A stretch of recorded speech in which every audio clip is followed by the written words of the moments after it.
And now before the Minister joins us, I just wanted to reflect a little bit on the contribution that Luke made a little earlier.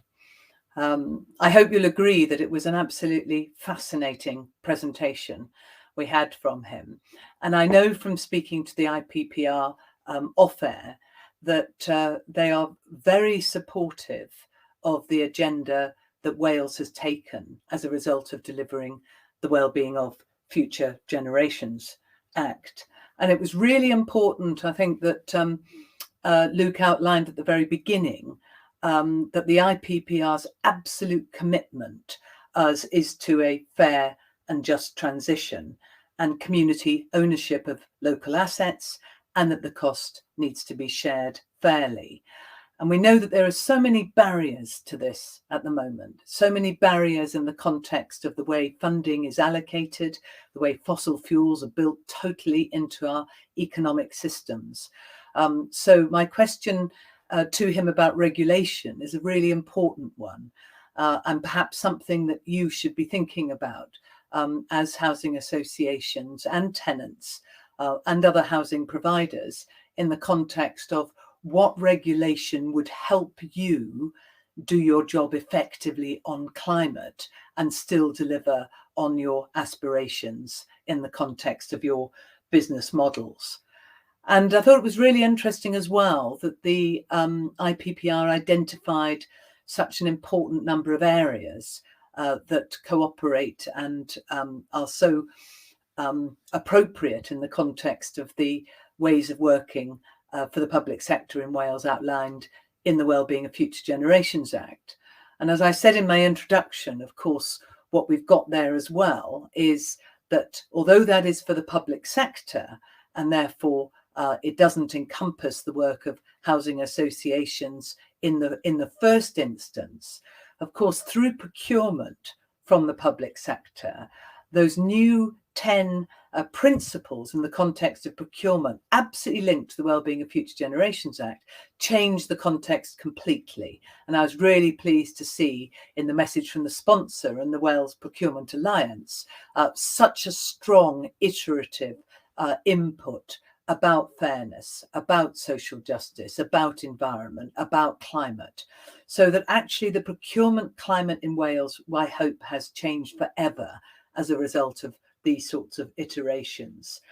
But interesting to just reflect on what Luke was saying about fairness must be foundational.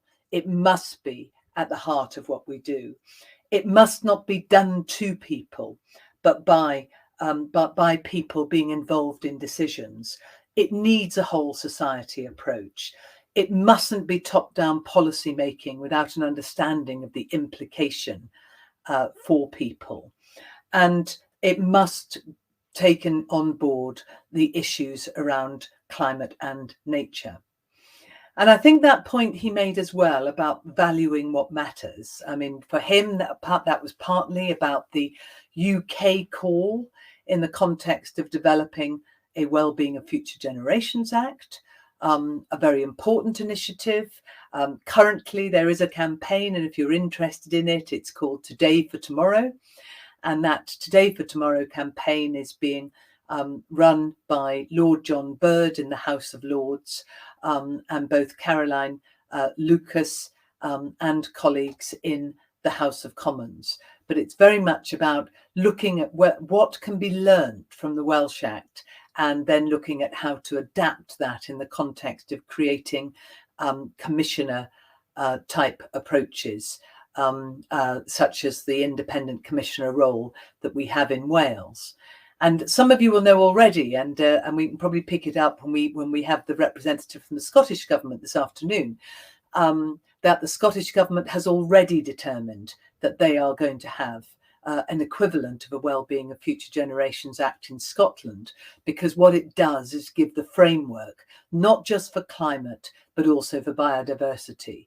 So that point the IPPR raised about making sure that biodiversity and i.e. nature and climate are tackled alongside each other is something that will be enshrined in Scottish law in a similar way to the way it's been enshrined in Welsh law. So huge opportunities, and not least for housing associations and tenants, at looking at how that can be delivered on the ground. And in many ways, nature provides the best type of opportunity in looking at how that can be delivered in a way that people find tangible, getting their hands dirty in the soil, but hopefully without pesticides and further contributors towards climate change. I think one of the biggest areas of his contribution was in relation to the issues around the barriers. I mean, we know, and I said in my introduction with briefing from CHC Cymru, that there are huge opportunities. There are opportunities for about 10,000 jobs a year linked to the introduction of carbon-friendly policies. And we know that Wales has led the way in terms of programmes such as Arbed and Nest, even though they're not yet at the scale when they're going to tackle the huge problem that we all face. But there are some big industry challenges here. The demand side challenges in the UK and the supply side challenges in terms of the attractiveness of the industry. There are the issues around time, cost, availability of training, availability of skills. And it just reminded me to one of the fact that when we introduced the idea of a coalition of the willing for zero carbon homes, before Welsh Government had the power to take any action on building regulations. And although there were, unfortunately, a relatively small number of people absolutely committed to low carbon homes back in 2011, I remember what was really noticeable is that when people had to have the MCS accreditation in terms of putting up renewable technologies, that despite huge amounts of effort by the Welsh Government, and indeed by me as the minister at the time, it was really, really hard to get sufficient people trained up. So there are huge opportunities in terms of actually looking in housing associations and with tenants how to train people up in the new technologies, because that's a major new skills and job opportunities. So just some things to reflect on in the context of Luke's contribution. The IPPR call for a legal ban on the sale of new gas and oil boilers by 2028. His proposal about a cross-tenure point of sale rent requirement for upgrading. That's something I'm sure we'll want to debate in the context of the workshops, and how we might drive both market finance and pension funds.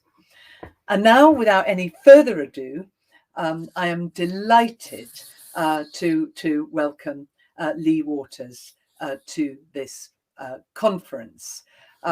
Lee, I think, is a wonderful Assembly member. I warned him I might big him up in this, but you know, he's the member of the Senedd for the Llanelli constituency. He was born and raised in Carmarthenshire, educated in Brynaman and Ammanford, and gained a degree in politics from the University of Wales, Aberystwyth. And he has a fantastic range of policy interests: the economy, climate, provision for looked after children, digital policy, housing, and the media. And I know personally that he brings passion and ambition to every role he undertakes, whether as policy lead for the IWA, where he wouldn't take no as an answer from organisations in the context of membership, in his previous role as a BBC Wales producer, when I've been up against him when he was former chief political correspondent of ITV Wales, or when I hope that he agrees that we first really worked together as director of Sunstrands with a commitment to increase active travel, and therefore massively influential in terms of the delivery of the active travel legislation. In 2018, he was appointed Deputy Minister for Economy and Transport, with a particular focus on transport. And this year, in May, he was appointed Deputy Minister for Climate Change. And now he's on a mission, along with his colleague Julie James, the Cabinet Minister, to deliver on the Welsh Government's commitment to deliver net zero in the public sector by 2030 and net zero in Wales by 2050 or earlier. So Lee, what is the Welsh Government doing in the context of climate? And how can housing associations play a part in reaching your ambitious net zero targets? A huge welcome to you. Thanks, Jen, and I'm very sorry that I'm late. I've just been going from one thing to the next like a headless chicken, and I've just been handed a speech that I haven't read, and so I'm not going to be giving that. So apologies. So to answer your question directly, I think this is and let me return the compliments to Jane, who really was a trailblazer in raising ambition and setting vision for climate change and taking it, I think, for the first time seriously as a policy challenge.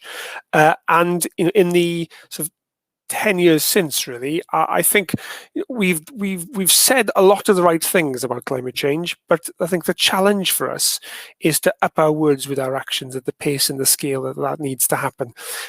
It's one thing declaring a climate emergency; it's another thing acting as if it is an emergency both for climate and nature. And I think that's really going to be the spotlight put in Glasgow in a few weeks' time. Julie James and I and the First Minister will be going up for that. And the mood music coming out of world leaders isn't terribly encouraging. And this is the greatest challenge our generation faces. And it is a real test for politics. We've had 18 months of being told and accepting we need to follow the science, and the science dictates policy, and we respond to the science urgently. And we do that with COVID. We don't do it with climate change. And that, I think, is what we need to be trying to confront. Because the warnings of the scientists have been consistent. I can remember meetings when Jane was in charge with Kevin Anderson, who from the Tyndall Centre, who talked in very stark terms about the peril that we faced, and the scientists have not changed their tune. If anything, it's become more urgent. In order to reach net zero by 2050, that's broken down into carbon budgets, into 5-year chunks. And in the next 10 years, we have to achieve greater cuts in 10 years than we have over the whole of the last 30 years. That, I think, is mind-blowing, really, especially when you consider we've done a lot of the easier to do stuff in the last 30 years, like close the coal-fired power stations. We can't do that again. So that, I think, is a really arresting set of challenges for us to get our head around. So Julie James and I, since we were appointed in May, as you know, this large ministry which takes into account the main generators of carbon emissions domestically in Wales. So we've got housing, planning, transport, energy, regeneration, digital, there's other stuff I've forgotten. It's big. And the opportunity of that is to try and work across the portfolio through the boundaries to try and get a unified response. And that obviously is easier to say than it is to do. We've made some good early progress. Clearly, Julie has been, I think, an exceptional housing minister over the last 2 years. And so all of that embedded knowledge is there. And I've been very impressed working closely with her, just how straightforward she is, really, in saying when we are faced with challenges, no, we're not going to do that. We're not going to let homeless people go back to the streets. We don't care what how difficult it is. We're just not going to do it. So let's change the conversation into how we get around that. I think that is outstanding. I love that attitude, and we're working together on applying that across the board. So we have announced a freeze on all road building schemes that are not currently underway, which is clearly difficult politics, and we are looking at how we can free up that money from road building, which is generating carbon, into investing in public transport. So we give people real, credible alternatives to using the car. And we know that we've got a long way to go to make that a realistic alternative for a number of people. So we've taken action there. We've taken action on trying to unblock our tree planting record, which has been way behind where it needs to be. We need to plant in the next 9 years to meet our UK Climate Change Committee targets, 96 million trees in Wales. in 9 years, 96 million. We'll need to do it at a pace which has not been done in my lifetime. Now that is a huge challenge for us, and I led a deep dive just over the summer to understand what the barriers were, and we've come up with dozens of recommendations which we're now working through to try and get pace and shift and focus on that. And this week I've started the same approach on renewable energy. I've just had a meeting this morning. We're meeting regularly with a small group of experts and people who are deliberately chosen to be difficult and to challenge. And I think bringing that dynamic together, it worked on trees, hopefully it'll work on renewables as well. And we're already identifying things that we can focus on.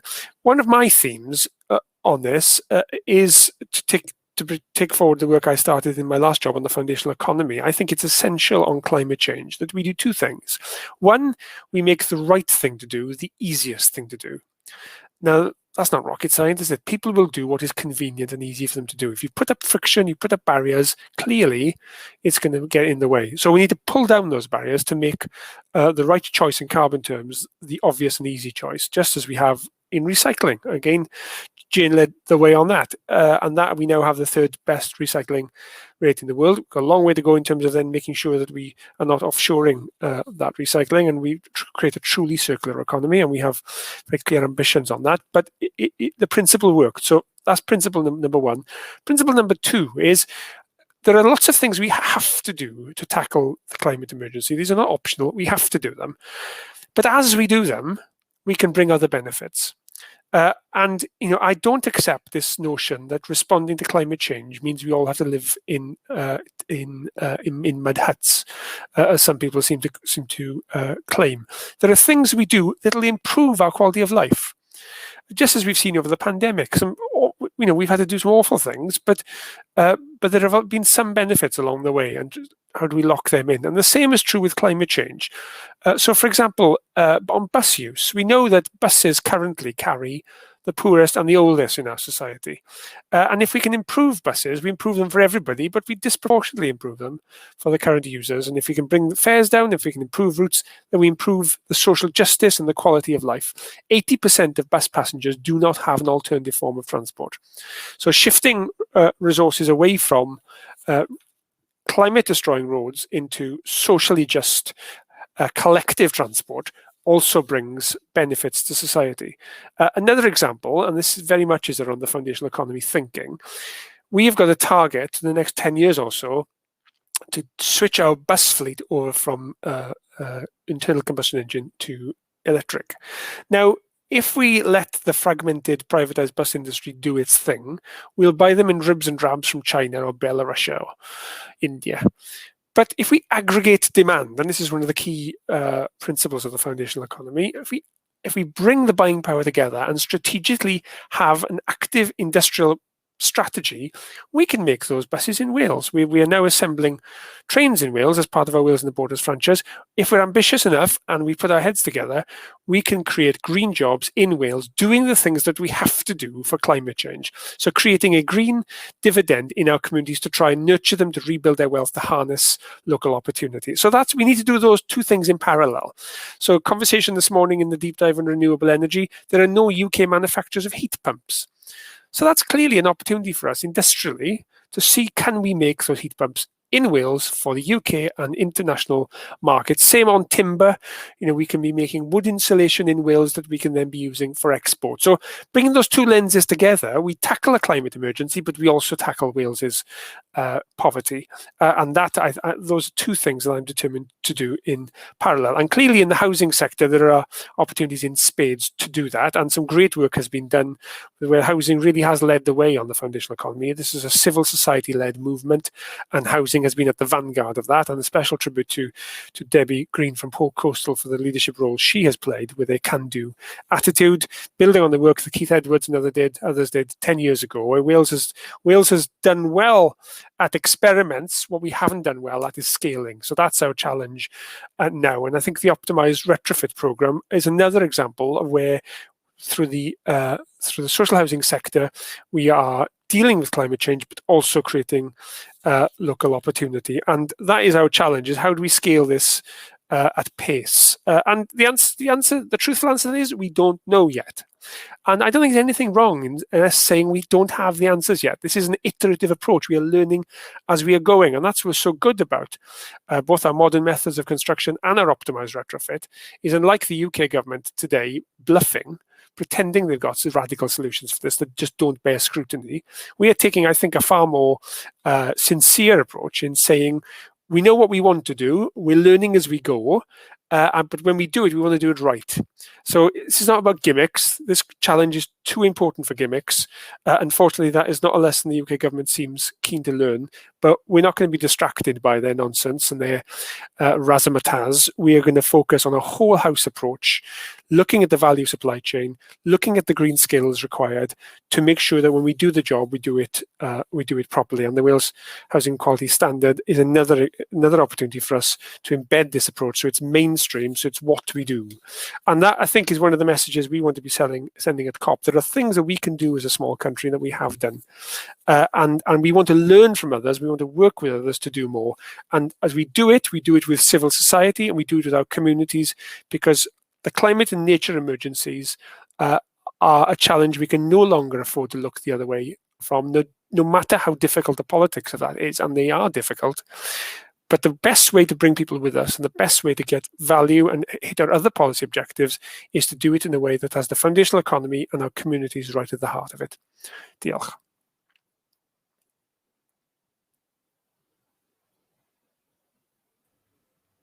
Lee, thank you so much. I mean, that was an absolute whistle-stop tour through a very, very large range of policies and some very, very strong messages about working with civil society as well, that I think will be music to the ears of those people on this conference call.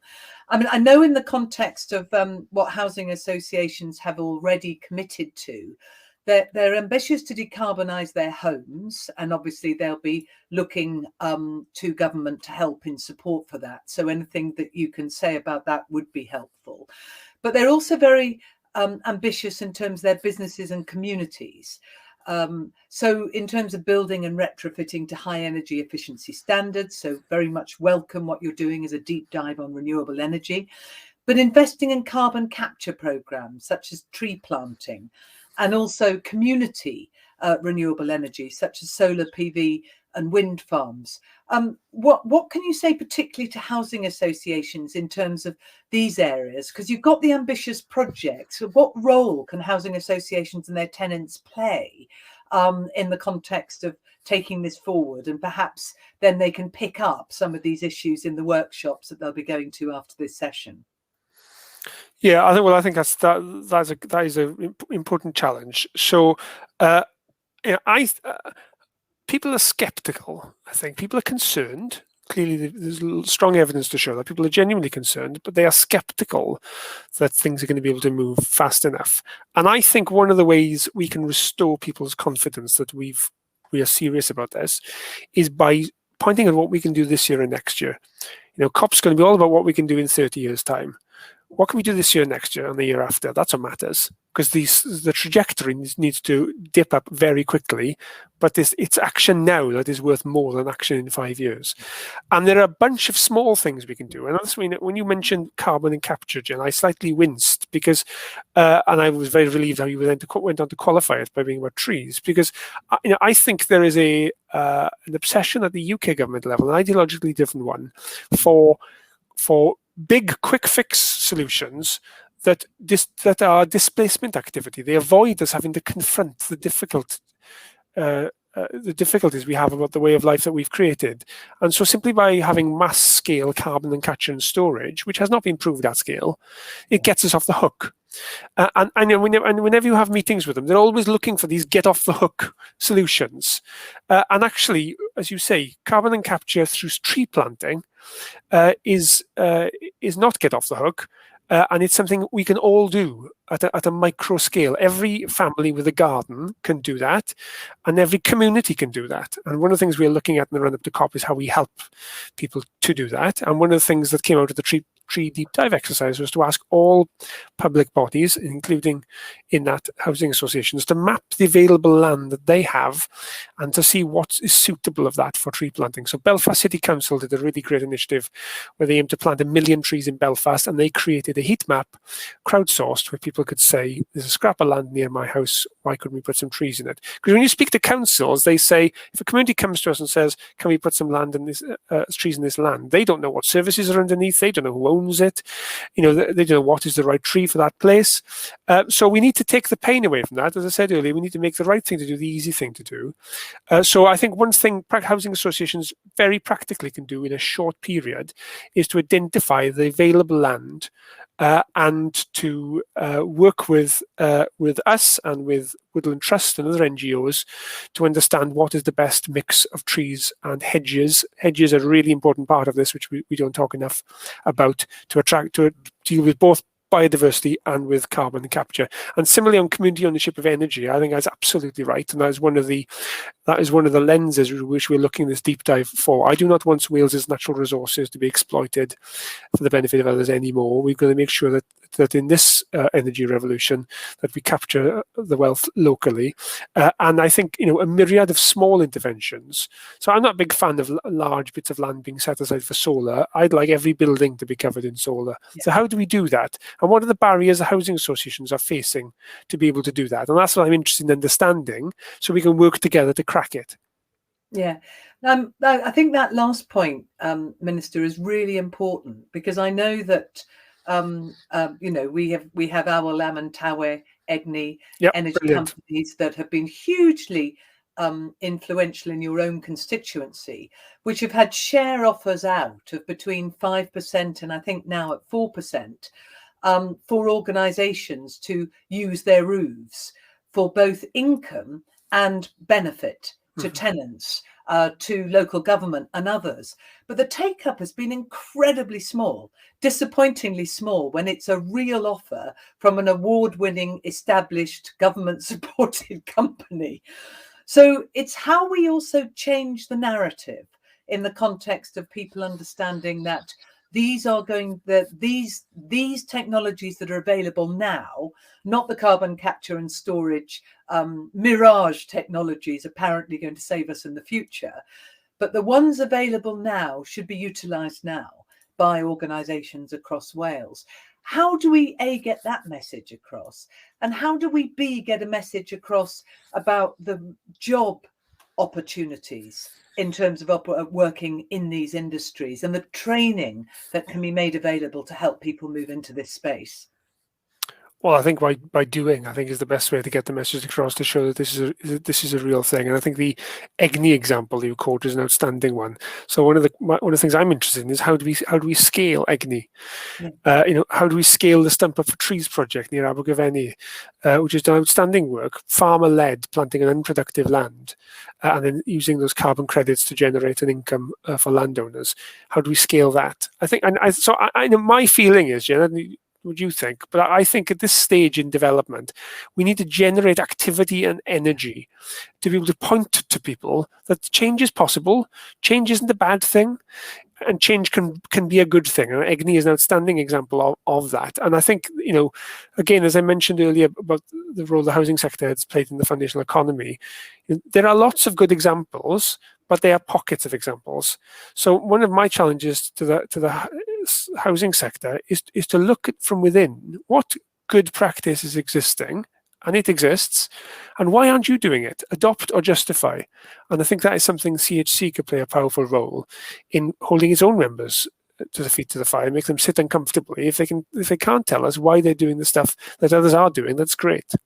Yeah, that's a great point on which to move forward to the next set of workshops, as this conference is very focused not just on the kind of art of the possible, but your point about delivery. So in a moment, delegates will be able to participate in workshops that are absolutely about practical action.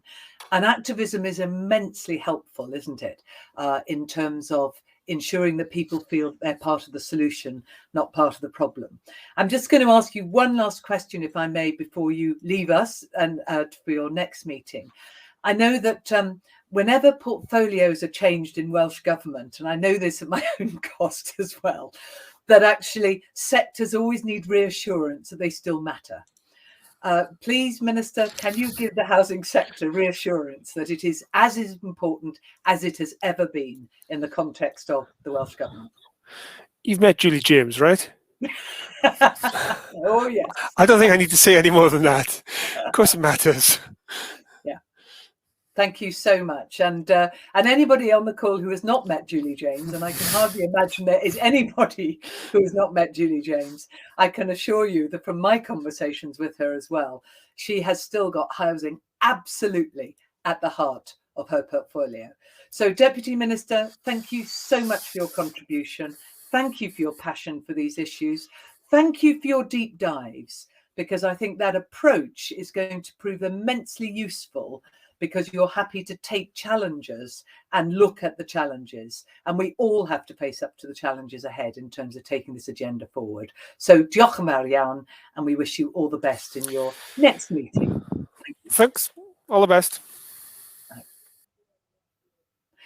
Okay, well, there we are. That was a tremendous list of activity that came from the Minister in terms of the top message, not allowing homeless people to go back on the streets, but the freeze on road building programmes, the freeing up money to invest in public transport, wanting to plant 96 million trees in 9 years. Massive opportunity for housing associations and tenants to take part in that. The deep dive that's being done on renewable energy, making the right thing the easiest thing to do. How we respond to the climate emergency in ways that improve our quality of life. And I think these issues around how we make homes more sustainable, how we keep heat in our homes rather than releasing it into the atmosphere, for example, what transport systems can better serve people, and particularly when they are electric, how we can strategically have green jobs in every portfolio. The opportunity for heat pumps. I was delighted to be approached by a heat pump manufacturer a few months ago who is setting up in Wales as a result of the commitment of Welsh Government. So the opportunity for such businesses to come here, because Wales means business. The civil society work in housing, and Debbie Green was name-checked in that context. And I think the very welcome recognition that Wales has been tremendous at experiments and less good at scaling. And what we need to do here, particularly when he referred back to the work of Professor Kevin Anderson, who I appointed to our Climate Change Commission over a decade ago, on the fact that we have to scale dramatically over the next few years. That actually, if we're interested in the future of current and future generations, that scaling is critical. So how can we optimize retrofit? How can we use the housing quality standard to drive this agenda? And let's make sure that we do it on things that we can all do. We can do as tenants. We can do as members of our communities, we can do it as parents, we can do it as citizens, but all organisations should be doing everything they can. And that feels to me like a very nice introduction to move into the workshops at 11:15. So we'll be leaving you now, and I'm looking forward to welcoming you back at 2:15 this afternoon to hear what is happening in Scotland. But may I wish you all the best for the workshop sessions, and please use the chat box to put comments and questions in, because when we come to the end of the day and we have reflections, I really want to see some reflections from conference participants and not just reflections from the chair. So if you can start thinking about comments or questions and you put them in the chat, I can pick those up at the end of the day and therefore give us all some key messages to take away. But without any further ado, yet another chance for a cuppa, some networking, and then move into your workshops, and we'll see you again on the main stage at 2:15. Thank you very much. Diolch yn fawr iawn.